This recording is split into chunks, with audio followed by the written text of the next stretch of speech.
Aujourd'hui, je suis le deuxième créateur le plus vu de France. Et donc, voici un petit peu ce que j'ai appris au fur et à mesure de mon parcours, vu que ça fait maintenant 3 ans, peut-être 4 ans que je fais des shorts plein temps. Et puis, au fur et à mesure, que ce soit mes vidéos ou ma philosophie, eh bien, au fur et à mesure du temps, elle a bien changé. Et globalement, il y a 4 grosses leçons qui me permettent aujourd'hui de fonctionner autant sur les réseaux. Et vous allez voir, la troisième raison, c'est probablement la plus importante qui existe. Et donc, si vous n'êtes toujours pas abonné, c'est le moment de le faire. Et sur ce, on va rentrer directement avec la première leçon, qui est probablement aussi également une des plus importantes. Tout ne se passe jamais comme prévu. Et essentiellement, ce qui est drôle un petit peu avec le parcours, c'est que généralement, avant de commencer un petit peu une activité ou des vidéos, on s'imagine déjà, on arrive à prévoir à peu près ce que vont être les problèmes, ce qui peut arriver, ce qui peut mal tourner un petit peu sur le parcours. Sauf qu'ensuite, quand tu commences à le faire, généralement, les problèmes auxquels tu es exposé sont jamais les mêmes et c'est presque impossible de prédire ce qui se passe une fois que tu lances un truc. Et donc ce que j'ai appris au fur et à mesure du temps, c'est que rien ne se passe jamais comme prévu. Et si dans votre tête vous vous dites ah putain j'ai un plan infaillible là, il n'y a aucun moyen que ça foire, j'ai pensé à tout, eh bien je vais vous spoiler un petit peu, c'est pas le cas, il va avoir un problème auquel t'as pas vu venir quoi. Et donc là je vais vous raconter une petite histoire qui résume un petit peu tout. Mais je me souviens, il y a peut-être 2 ans ou 3 ans, eh bien, il y avait quelqu'un que je connaissais qui avait un projet qui allait lui rapporter beaucoup d'argent. Et je me souviens, ce mec-là, il faisait que parler de son projet. Pendant peut-être 8 mois, 10 mois, 12 mois, il faisait que en parler. Machin, j'ai pensé à tout, infaillible. Vous allez voir, quand je le lance, ça va être inarrêtable, babada, badaba, badaba, badaba. Et dès le premier jour où il a lancé, il est rentré dans un problème auquel il s'attendait pas. Et il a arrêté. Donc c'est quoi la leçon? C'est que tu peux imaginer 36 milliards de problèmes potentiels, sauf que les vrais problèmes que tu vas avoir, tu vas seulement les rencontrer une fois que tu mets les choses en pratique. Donc on va dire, il faut arrêter de surréfléchir, il faut juste se lancer quoi. Fondamentalement, les réseaux, c'est 2 choses. Fondamentalement, se lancer sur les réseaux, c'est un mélange de 2 choses. C'est commencer à faire des vidéos.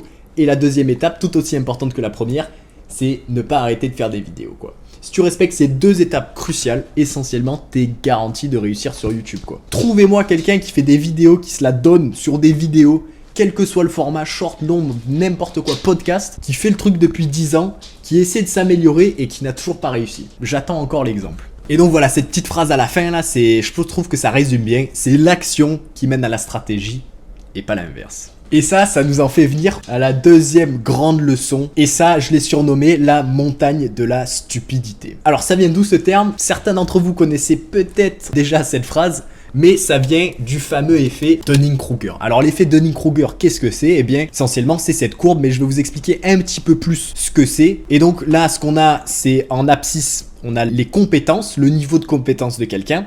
Et en ordonnée, on a la confiance en ses compétences de la personne. Donc en gros, au plus la courbe se trouve vers la droite, au plus la personne s'y connaît dans le sujet, au plus tu te trouves à gauche, au plus t'es débutant. Et ensuite ici en confiance du coup, au plus c'est bas, au moins t'as confiance, et au plus t'es haut, au plus t'as confiance en tes capacités. Et donc ce qu'on imaginerait, on va dire un petit peu d'un aspect extérieur, c'est que la confiance augmente à peu près en même temps que ses compétences quoi. Au plus t'en sais sur un sujet, au plus tu te penses compétent, et puis au début, quand tu t'y connais pas trop, tu te dis putain j'y connais pas trop, et à la fin quand t'es un expert, tu te dis putain je suis un expert. Sauf que en fait c'est pas du tout le cas, et généralement ça suit plutôt ce gros truc qui est au début, comme d'hab, quand tu connais rien sur un sujet, tu te dis putain j'y connais rien, puis généralement tu vas commencer à faire quelques recherches, tu vas commencer à regarder quelques vidéos, et puis là comme on voit, tes compétences elles augmentent un petit peu quoi, mais ce qu'on voit surtout c'est que la confiance augmente de façon démesurée par rapport à l'augmentation de compétences, et généralement ça mène à un point culminant qui s'appelle la montagne de la stupidité.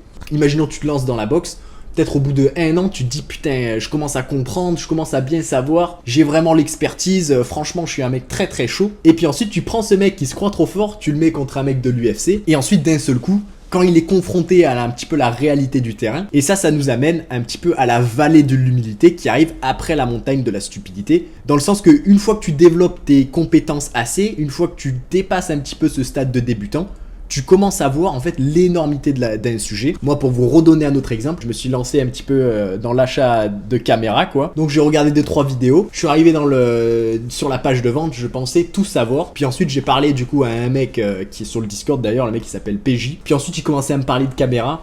Et c'est là que j'ai compris que j'y connaissais rien quoi. Donc pendant un moment j'étais sur la montagne de la stupidité. Et ensuite, PJ, du coup, quand il m'a parlé, il m'a fait réaliser que en fait, j'y connais pas grand-chose, quoi. Et cette réalisation d'y connaître pas grand-chose, ça montre malgré tout que tes compétences dans le sujet augmentent. Ça, du coup, ça mène à la vallée de l'humilité. Et puis ensuite, quand tes compétences, elles augmentent, ta confiance, du coup, elle augmente un petit peu plus jusqu'au stade où, en fait, tes compétences et ta confiance sont à peu près au niveau où ils devraient être, on va dire une fois que tu deviens un petit peu expert, quoi. Et ce que je remarque, c'est que beaucoup de gens sur YouTube, eh bien, la majorité, ils se retrouvent juste ici, là. Moi, j'en ai parlé à pas mal de gens, là, qui, à un moment, je me souviens à un mec, là, c'était à une soirée, mec qui venait de me parler, moi, j'avais déjà commencé les réseaux, ça marchait moins bien que maintenant, mais j'avais déjà commencé, j'étais déjà implanté, ça commençait déjà à gagner un petit peu d'argent. Puis il me disait, ouais, tu vas voir, dans 2 mois, là, je vais lancer nouveau concept, ça marche de partout. Là, c'est concept international, tu vas voir, idée révolutionnaire là. Ce que je vais faire, c'est des histoires Reddit que je vais mettre et puis ensuite je vais mettre un gameplay Minecraft par-dessus. Et tu vas voir, là, je vais tout casser, je vais tout casser, je vais tout casser. Ça va faire des millions de vues, je vais devenir riche. Et donc ça, c'est typique le mec qui se trouve sur la montagne de la stupidité. Il réalise pas l'énormité de la chose, puisque en gros, pour faire marcher du contenu nul, eh bien ça demande encore plus d'efforts que faire marcher du contenu, on va dire, de bonne qualité, c'est-à-dire du contenu un petit peu plus original, etc. Et généralement, ce qui est frustrant avec les mecs qui se trouvent un petit peu sur la montagne de la stupidité, c'est que t'as beau leur dire qu'ils y connaissent pas, que ça va être un petit peu plus compliqué que prévu, eh bien, ils te croient pas. Et puis du coup, ce mec, ça fait longtemps que je l'ai pas vu, mais depuis plus de nouvelles. Et donc, globalement, je me dis que il a dû essayer de faire 2-3 vidéos. Et puis là, il a réalisé que son niveau de confiance dans ses compétences, eh bien, elle concordait pas avec les résultats de ses vidéos. Et donc là, je pense que c'était le retour à la réalité. Ça nous force un petit peu dans la vallée de l'humilité. Et généralement, tous les créateurs, quand ils se lancent, ils s'attendent à avoir des résultats. Moi aussi, je me suis lancé avec mes vidéos muscu, je me suis dit, putain, elles sont mieux que les autres. La réalité, c'est que si on rejette un coup d'œil juste en haut, là, j'étais tout rose, j'avais un fond bleu, j'avais un fond vert que je savais pas utiliser, qui était donc bleu. J'avais une auréole autour de moi, mais dans ma tête, je me disais, putain, mes vidéos, elles sont bien. Et j'étais vraiment au pic de la montagne de la stupidité. Et donc, tous les créateurs vont passer par là, à ce moment-là, où ils se disent que leurs vidéos vont marcher, et puis ensuite, ils sont confrontés à la réalité brutale du marché. Et YouTube, c'est un petit peu traite dans ce sens-là que, généralement, on va dire, le feedback de si tes vidéos, elles sont bien, tu le reçois très vite. Et généralement, ce feedback, on va dire, c'est pas comme, imaginons quand tu rejoins un travail où quelqu'un te dit, ah, pour une première vidéo, c'est pas mal, mais il manque un petit peu ça, il manque un petit peu ça. Non. Les réseaux, c'est tu postes ton truc, ça fait 300 vues, quoi. Tu reçois le feedback immédiat de c'est pas assez bien pour que ça marche. Et donc, ce qui est un petit peu dommage, on va dire, avec les créateurs, c'est que ce niveau de montagne de stupidité, on va dire, ce moment où on est confronté au marché, eh bien, il y a beaucoup de gens qui arrêtent juste parce qu'ils se pensaient forts, ils n'arrivent pas à accepter que peut-être qu'ils le sont pas et que leur vidéo est améliorable. Et ils arrêtent. Donc moi ce que je dis c'est que montagne de stupidité c'est tout à fait normal, mais faut se préparer à recevoir la vallée de l'humilité, faut se préparer à recevoir le feedback immédiat des réseaux et faut apprendre à pas être découragé. Si tu te décourages au niveau de la vallée de l'humilité, puisque essentiellement tu as une baisse de confiance, hein. Quand tu es en haut tu te dis putain je vais percer dans 3 mois, quand tu es en bas tu te dis putain je sais pas si je suis capable de percer quoi. Et donc, moi, ce que je dirais, c'est que quand t'es là-haut, baisser un petit peu les attentes, pas s'attendre à percer en 3 mois, te dire mentalement dans ta tête, même si ça prend 1 an, je suis prêt à mettre le travail. Et puis ensuite, une fois que tu te fais un petit peu matraquer par le marché et que tu te retrouves un petit peu dans la vallée de l'humilité, là, il faut pas perdre espoir. Et puis généralement, juste petite note avant que je passe à la prochaine leçon, qui est la plus importante d'après moi, faut pas oublier que pour moi, généralement, cette structure de Dunning-Kruger, pour moi, j'ai l'impression que dans les vidéos, elle se répète. C'est-à-dire que boum, tu vas bouffer ça. Ensuite, vallée de l'humilité. Ensuite, tu vas penser, putain, je commence à m'y connaître, Et ensuite, boum, tu te refais matraquer. Ensuite, tu te dis, putain, comment faire? Et en gros, ce cycle, il se répète. Et si t'es pas prêt à te faire perpétuellement matraquer par les réseaux, je pense que c'est une mauvaise idée de se lancer sur les réseaux, quoi.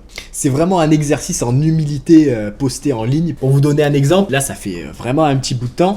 Mais du coup, il y a une personne qui était venue me voir avec une vidéo et il m'a dit, Rémi, comment est-ce que je ferais pour l'améliorer? Qu'est-ce que tu ferais sur cette vidéo? Et du coup, je me souviens, j'avais détecté un petit truc. Ça pourrait paraître anodin pour 99% des gens. C'était vraiment un micro détail. Mais je lui ai dit, vas-y, change ça. Du coup, il a changé ça, il a reposté sa vidéo et elle est passée de 20 000 vues à plus de 4 millions de vues. Alors que fondamentalement, les deux vidéos sont presque pareilles. Et généralement, c'est le problème de beaucoup de gens où leurs vidéos sont à un cheveu de marché, mais à cause de ce cheveu qui gêne, eh bien leur vidéo elle marche dramatiquement moins. Et là du coup c'est l'exemple parfait, hein. 20 000 vues, 4,2 millions de vues. Et donc voilà, si t'es prêt à accepter que tu t'y connais pas tant que ça sur les réseaux, si t'es prêt à accepter qu'il y en a d'autres qui connaissent plus, si t'es prêt à accepter qu'il faut que t'apprennes pour ensuite pouvoir réussir, déjà ça montre que bravo, tu as passé la montagne de la stupidité. Si tu penses que non, t'es pas obligé d'apprendre, tu sais déjà tout, petit indice pour toi, t'es dans la montagne de la stupidité quoi. Une fois que t'as passé cette vallée de l'humilité et que t'as accepté que non seulement bien il y a des choses en plus à apprendre et qu'il y a des gens qui connaissent que tu ne sais pas, bien là je trouve que t'es dans une bonne mentalité pour sortir de cette vallée de l'humilité. Et donc là je sors un créateur, Mayhem Project. D'ailleurs lui quand il s'était lancé aussi, il avait un petit peu la même problématique que le rêveur que j'ai parlé un petit peu plus tôt, où il m'avait envoyé une vidéo que j'avais analysée. La vidéo elle avait fait 3000 vues. Donc j'ai regardé la vidéo, j'ai vu une ou deux énormes erreurs, je lui ai dit change ça, change ça. Il a reposté la vidéo à l'identique juste pour ces petits changements. Et puis elle était passée de 3000 vues, je sais plus à combien elle avait, mais plus de 100 000 vues, tant c'était 200, 300 000 vues, mais elle avait au moins plus de 100 000 vues, c'est tout ce que je me souviens. Et du coup, je suis pas dans la tête de Mayhem Project, mais je pense que quand il a vu ça, il a eu un petit peu ce déclic de oh putain, en fait les petits détails des vidéos c'est très important et ça peut faire réussir. Et du coup maintenant, en 7 jours à peine, il avait fait plus de 10 millions de vues sur TikTok, et avec les récompenses supplémentaires, et bien ça fait, je sais plus, il avait fait plus de 4000 boules en une semaine, ce qui est plutôt gros quoi. Puis ensuite il y en a d'autres, bien sûr, Mental Musculeux, je pense que vous l'avez déjà vu plusieurs fois sur la chaîne, et La Pommerie qui en l'espace de quelques mois est devenue la chaîne la plus vue de Réunion, je sais plus dans quelle île il habite. Il habite sur une île. Mais sur son île, c'est la chaîne la plus vue. Et il est monté dans le top 100 des youtubeurs francophones en termes de vues. Ce qui est très impressionnant pour le début, puisque je crois qu'il a fait ça en l'espace de, allez, 2 mois, peut-être 3 mois quoi. Donc si ça t'intéresse de te faire analyser ta chaîne, recevoir des conseils et un petit peu voir quelle optimisation vous pouvez faire sur votre chaîne, voir comment passer du bas de cette vallée de l'humilité au stade expert, n'hésitez pas à réserver un appel de coaching, c'est totalement gratuit, le lien est dans la description et il faut agir un petit peu vite puisque les créneaux se remplissent rapidement. Et la dernière grosse leçon, tes meilleures vidéos sont jamais celles que tu penses qui vont réussir. À chaque fois que je me suis dit putain cette vidéo elle est magnifique, celle-ci elle va péter tous ses morts, et bien c'était généralement des vidéos qui floppaient plutôt hard. Et souvent les vidéos qui ont le mieux marché sur ma chaîne c'était du style des vidéos où je me disais je suis pas sûr, franchement très moyenne, je pense pas que ça va marcher. Et c'est celle-ci qui marchait toujours les mieux. Et du coup ici, je sais pas si vous connaissez ce mec, mais c'est un développeur de jeux vidéo. Et puis du coup au début des années 2000 ou 2010, je sais plus trop quoi, mais il a lancé un jeu et puis ce jeu il s'est dit putain, franchement je le sens pas trop, je trouve qu'il est un petit peu simple, je trouve que je l'ai sorti trop tôt, je pense pas que les gens vont aimer. Et du coup c'était en 2009, pas un gros budget, en indépendant. Donc il a sorti ça un petit peu de façon réticente, genre je sais pas quoi. Ça c'était un petit peu le ressenti, ça c'est le ressenti que j'ai aussi quand je poste pas mal de vidéos, je me dis, je sais pas. Donc il a sorti ça, il s'est dit que ça allait pas marcher, et ce jeu il s'avère que il a énormément plu, et il a tellement plu que vous le connaissez probablement aujourd'hui. Non seulement vous le connaissez, mais vous y avez probablement joué, et plusieurs heures dessus. C'est Minecraft. Voilà, donc ça c'est encore un exemple dans un domaine tout autre de la vidéo. Et puis moi, dans mon expérience personnelle, toutes les vidéos, je me disais celle-ci, assuré qu'elle marche. Je me souviens une fois, j'avais fait une vidéo sur le gros ventre des bodybuilders. Je l'ai trouvé un peu nul, donc je me suis dit c'est bon, je vais refaire la même vidéo, mais cette fois-ci je vais améliorer sur tous les aspects que j'avais mal fait et je vais reposter. Je me souviens, j'ai reposté cette vidéo, j'étais convaincu qu'elle allait marcher, flop complet quoi. Elle a pas du tout marché beaucoup moins bien que la première vidéo sur le gros ventre des bodybuilders. Et ceci dit, des vidéos par exemple comme celle-ci, je me souviens encore le jour où je l'ai postée, c'était une après-midi, j'avais fait cette vidéo un petit peu à la va-vite, je me suis dit celle-ci je pense pas, là c'était sur un journaliste qui interviewait un cannibale, je me suis dit franchement je la sens pas. Et du coup j'ai posté, j'ai même pas regardé les chiffres, le lendemain quand je me suis connecté, plus d'1 million de vues sur TikTok, et sur YouTube maintenant, voilà, elle a fait plus de 5 millions de vues. Et c'est vrai qu'initialement pour moi c'était du contenu poubelle, du contenu flop, c'est le genre de contenu que genre je termine et j'ai même pas envie de poster quoi, je me dis aucune confiance dedans. Et il s'avère que bon, ça a très bien marché. Et donc la morale de l'histoire c'est quoi? Eh bien ça rejoint un petit peu le reste de rien ne se passe jamais comme prévu et l'effet Dunning-Kruger, mais je pense la grande leçon, je dirais particulièrement pour les youtubeurs un petit peu plus, on va dire plus gros, plus réussis, qu'il y a une leçon d'humilité à vraiment prendre, en particulier quand on commence à bâtir beaucoup de confiance dans ces formats. Et donc je dirais essentiellement que quand tu penses qu'une vidéo va bien marcher, c'est mal parti. Et ces vidéos qui sont un petit peu nulles, qui sont un petit peu poubelles, qu'on a presque pas envie de poster, eh bien celle-ci, qu'on a presque pas envie de poster puisqu'elle risque de faire moins de vues, je dirais que c'est celle-ci qu'il faut vraiment prioriser, toujours s'assurer de les sortir sortir, d'explorer l'idée jusqu'au bout, puisque de temps en temps ça marche putain de bien quoi. Et c'était impossible à prédire. Donc voilà, ça c'est les 4 grosses leçons un petit peu que j'ai apprises au fur et à mesure de mon parcours. Si la création de vidéos c'est un truc qui vous intéresse, si vous voulez savoir un petit peu comment devenir viral et la science de la viralité, parce que oui, il y en a une, c'est pas du hasard, n'hésitez pas à vous abonner et regarder les autres vidéos de la chaîne, ça aide beaucoup, mettez un like, tous les trucs comme ça, mettez un petit com. Et sur ce, à la prochaine.